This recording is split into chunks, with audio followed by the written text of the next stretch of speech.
Bonjour à tous et à toutes. Je suis ravie d'être pour cette troisième édition de la série Femmes et Ambition, diffusée par Isango Star TV.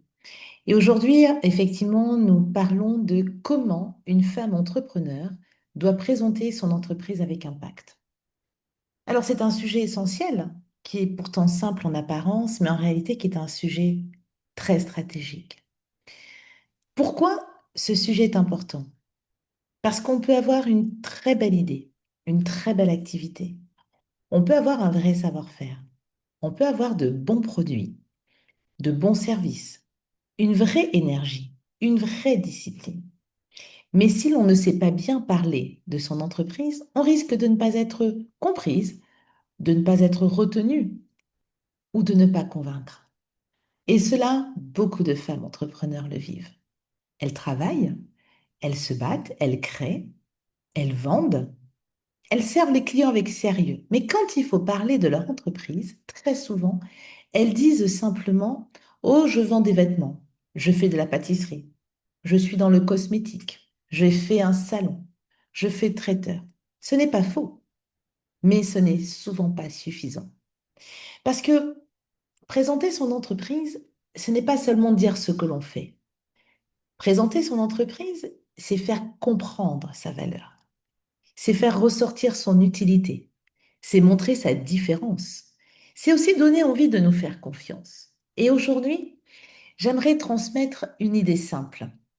Une femme entrepreneur ne doit pas seulement savoir vendre, elle doit aussi savoir expliquer clairement pourquoi son entreprise compte aujourd'hui. Et cela change tout.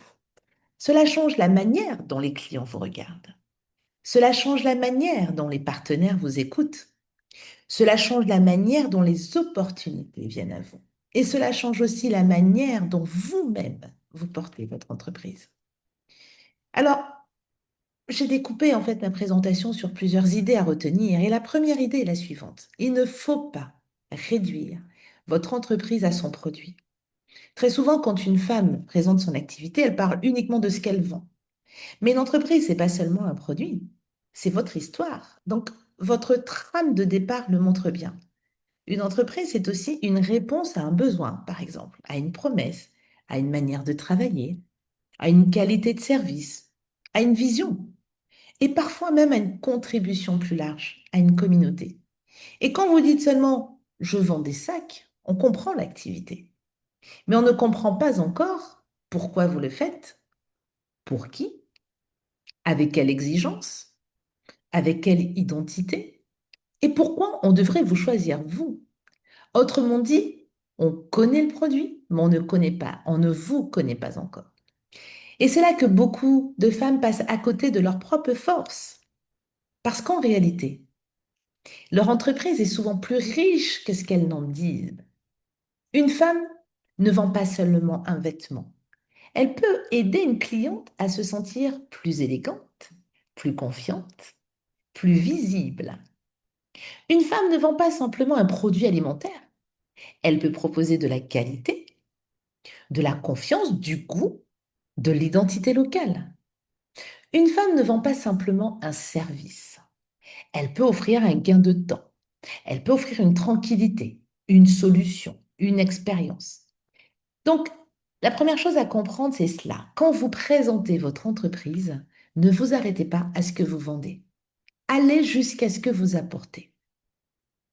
La deuxième idée, c'est de parler avec impact, parler avec clarté. Ce n'est pas parler de manière compliquée. Pas besoin. Parfois, on croit que pour être crédible, il faut utiliser des grands mots, il faut apparaître très technique, il faut faire très professionnel. Mais en réalité, non. La vraie force, c'est la clarté. Vous le dites d'ailleurs très justement, une bonne présentation doit être comprise par des profils très différents, qu'il s'agisse d'une entrepreneur, d'un homme d'affaires, d'une jeune fille, ou même votre voisine qui passe à côté, d'un membre de votre famille, ou même d'un enfant qui vous écoute. Donc, parler avec impact, ce n'est pas compliqué, c'est simplifier sans trop appauvrir, sans trop réduire. C'est être pas capable finalement d'expliquer son entreprise de façon claire, vivante et directe. Alors quand vous présentez votre entreprise, la personne en face de vous doit comprendre rapidement qui vous êtes, ce que vous faites, pour qui vous le faites, ce qui vous distingue et pourquoi cela a de la valeur. Si elle ne comprend pas cela, c'est que votre message est flou. Et sur ce point, il faut être très honnête avec soi-même. Beaucoup d'entrepreneurs connaissent très bien leur métier, mais elles ne sont jamais vraiment appris à formuler ce qu'elles font. Et or, aujourd'hui, savoir bien parler de son entreprise est devenu une compétence à part entière. Parce que quand on parle de son entreprise partout, dans une réunion, sur WhatsApp, sur Facebook, sur Instagram, dans une rencontre professionnelle, dans un salon, dans un entretien, devant un partenaire, devant un client, dans tous ces cas-là, une présentation trop vague vous affaiblit. Une présentation claire vous renforce. La troisième idée, il faut parler des bénéfices, pas seulement de l'activité. Alors, qu'est-ce qu'on entend par bénéfice? C'est un point très important. Beaucoup de femmes décrivent ce qu'elles font, mais elles n'expliquent pas ce que cela change pour le client. Qu'est-ce que vous apportez? Par exemple, de dire, je fais des produits capillaires. C'est correct. Mais dire, j'aide les femmes à prendre soin de leurs cheveux avec des produits adaptés, accessibles et de qualité, c'est beaucoup plus fort. Cette logique, elle est juste. Pourquoi est-ce plus fort? Parce que dès la deuxième phrase, on ne parle plus seulement du produit, mais du bénéfice. On comprend mieux à quoi ça sert, on comprend mieux à qui cela s'adresse et on comprend mieux la valeur. Donc, à notre exemple, dire j'ai un service traiteur, c'est vrai, c'est descriptif. Mais dire j'accompagne les familles et les entreprises avec une offre de restauration fiable, adaptée aux événements, c'est beaucoup plus professionnel et beaucoup plus convaincant. On comprend mieux ce que vous faites. Donc, un client, retenez bien ça, n'achète pas seulement ce que vous faites, il achète ce que cela lui apporte. En d'autres termes, il achète soit un résultat, soit une solution, soit un confort, soit un gain de temps, soit une émotion, ou une image, ou une confiance. Donc, au lieu de dire seulement je vends des vêtements, vous pouvez dire j'aide les femmes à trouver des tenues qui les mettent en valeur. La formulation exacte vous appartient. Au lieu de dire je vends des produits transformés, vous pouvez dire je propose des produits de qualité qui va valoriser nos matières locales. Quand vous parlez en bénéfice, votre entreprise devient immédiatement plus lisible et plus attractive. La quatrième idée, chaque femme doit savoir dire ce qui la différencie. Aujourd'hui, dans presque tous les secteurs, il y a de la concurrence. Et donc, la vraie question, c'est pourquoi vous plutôt qu'une autre, quel que soit ce que vous faites comme activité. Qu'est-ce qui fait votre singularité? Alors, il y a plein de raisons. Votre différence peut être la qualité, la fiabilité, l'écoute, la personnalisation, la rapidité, la proximité, l'authenticité, la créativité, la modernité, la connaissance du terrain, le soin dans la présentation ou encore la constance. C'est à vous de trouver ce qui fait votre différence. Et très souvent, nous, femmes entrepreneurs, nous avons cette différence, mais nous n'osons pas la nommer. Nous pensons que des fois, ça fait prétentieux de dire ce que l'on est, ce que l'on vaut. Nous pensons des fois qu'il vaut mieux rester discrète. Nous pensons aussi que si le travail est bon, cela se verra tout seul. Malheureusement, nous sommes dans un monde aujourd'hui de l'économie où ça ne fonctionne pas comme ça. Non. Il faut savoir le dire avec humilité, mais affirmation. Dire sa valeur, ce n'est pas se vanter. C'est aider l'autre à comprendre. Par exemple, on peut dire, ce qui distingue mon entreprise par rapport aux autres concurrents, c'est notre exigence de qualité, la manière de s'approvisionner ou la manière de valoriser les produits locaux dans une présentation moderne. Encore une fois, libre à vous de voir ce qui vous distingue. En tout cas, quand vous savez dire ce qui vous distingue, vous devenez plus mémorable parce que votre interlocuteur va vous situer. Et dans le monde de l'entreprise, être mémorable, c'est déjà prendre une avance. La cinquième idée, il faut assumer son impact. Beaucoup de femmes pensent que l'impact, c'est pour les grandes entreprises, pour les grands projets, pour les marques déjà connues. Mais ce n'est pas vrai. Une femme qui vend des repas peut nourrir, organiser, employer, rassurer. Une femme qui tient un salon peut redonner confiance, créer un espace d'écoute, faire travailler d'autres femmes. Une femme qui transforme des produits agricoles peut réduire les pertes, créer de la valeur locale, soutenir des productrices. Donc, quand vous présentez votre entreprise, posez-vous cette question. Quel changement concret mon activité apporte-t-elle? Ça peut être toute catégorie d'impact. Un impact économique, un impact social, un impact sur l'image du territoire, un impact sur la confiance des femmes, un impact sur la valorisation du local. Mais dans tous les cas, votre impact existe. Il faut simplement apprendre à l'identifier, à le percevoir et à le dire et à l'assumer. Alors pour toutes les femmes qui me regardent aujourd'hui et pour les hommes également entrepreneurs, je propose une méthode très simple et directement issue de tout ce que je viens de vous dire. Finalement, quand vous présenterez désormais votre entreprise, retenez ces 5 questions.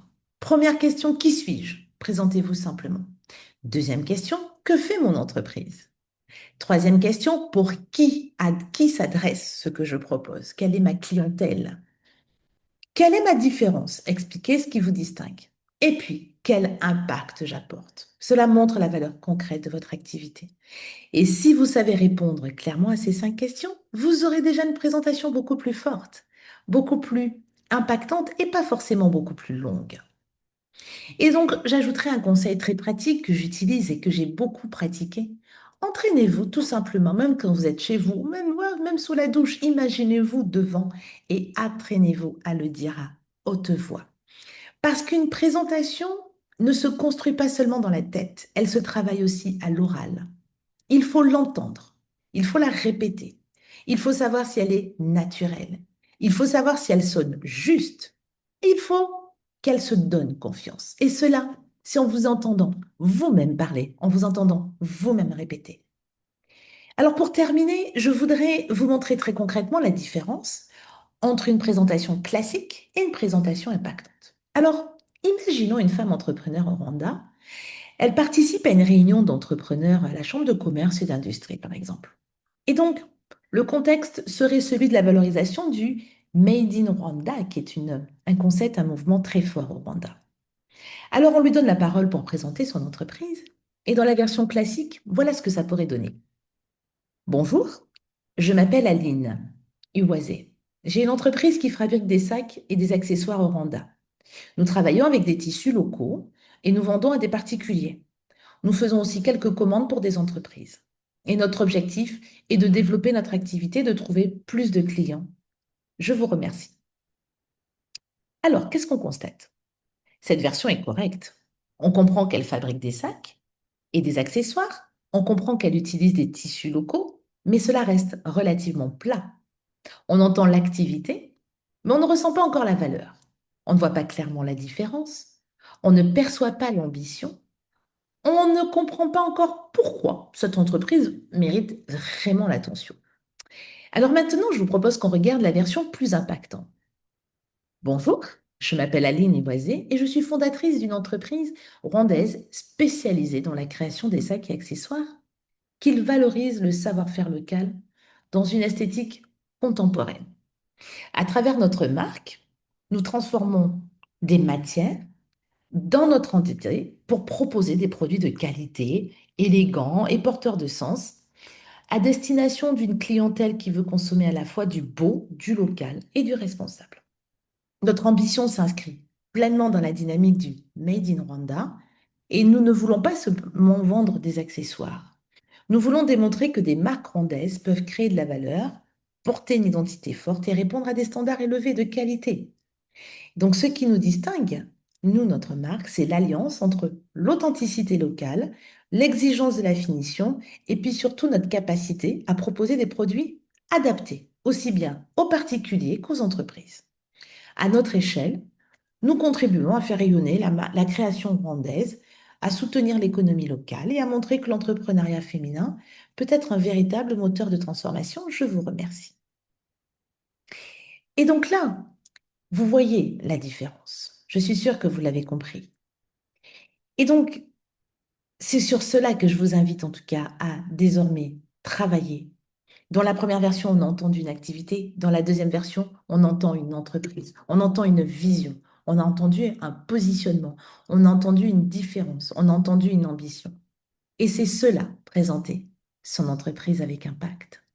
Alors à toutes les femmes entrepreneurs qui me regardent aujourd'hui, j'ai envie de vous dire ceci pour conclure. Ne minimisez pas votre entreprise. Ne la présentez pas comme quelque chose de petit, de banal ou de secondaire. Votre entreprise a de la valeur. Elle répond à un besoin, elle répond à un effort, elle crée du revenu, elle soutient une famille, elle inspire, elle ouvre des possibilités. Et parfois, elle participe à transformer bien plus que ce que vous imaginez au départ. Alors n'apprenez pas seulement à dire ce que vous vendez, apprenez à dire ce que vous apportez. N'apprenez pas seulement à décrire votre activité, apprenez à faire comprendre pourquoi elle compte. Parce qu'une femme qui sait bien présenter son entreprise est une femme qui ouvre davantage de portes. Des portes vers la clientèle, des portes vers les partenaires, des portes vers les opportunités et parfois même des portes vers une ambition bien plus grande. Je vous remercie.